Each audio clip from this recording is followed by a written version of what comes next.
BPL এখন fixer আর জুয়ারিদের দখলে। এতদিনের এমন উড়ো কথা ডালপালা মেলতে শুরু করেছে নতুন করে। অস্ট্রেলিয়ান ক্রিকেট বিশ্লেষক লেখক জেড কিম্বার একটা দীর্ঘ নিবন্ধ লিখেছেন 2025 বিপিএল এর ওপর। তার লেখার শিরোনাম the three wides of the Bangladesh premier league.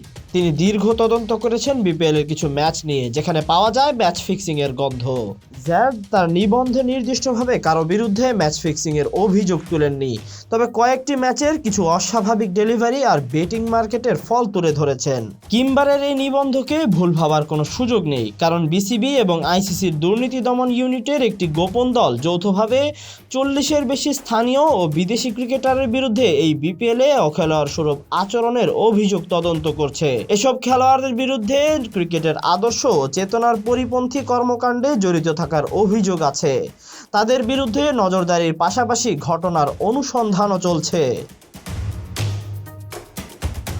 এবারের বিপিএল এর শুরু থেকেই আইসিসির দুর্নীতি দমন ইউনিট মাঠ পর্যায়ে সক্রিয়।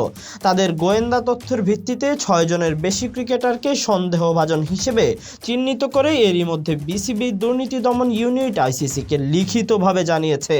এই তালিকায় এমন কয়েকজন বিদেশি খেলোয়াড় আছেন যাদের খেলার ধরন ও আচরণ অস্বাভাবিক মনে হয়েছে তদন্তকারীদের। তদন্তে উঠে আসা কিছু ঘটনার মধ্যে রয়েছে অতিরিক্ত রান দেওয়া, সন্দেহজনক নোবল ও স্টাম্পের মতো ঘটনা।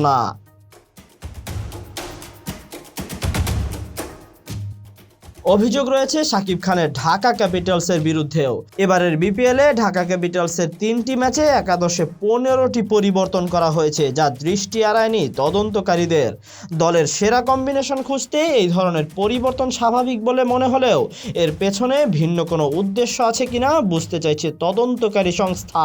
চলতি বিপিএলের কিছু ম্যাচে নোবল, হোয়াইট বল ও ব্যাটারের নির্লিপ্ত ব্যাটিংয়ের মতো ঘটনারও অনুসন্ধান চলছে। সব মিলিয়ে ইতিমধ্যে কলঙ্কের দাগ লেগেছে বিপিএলে।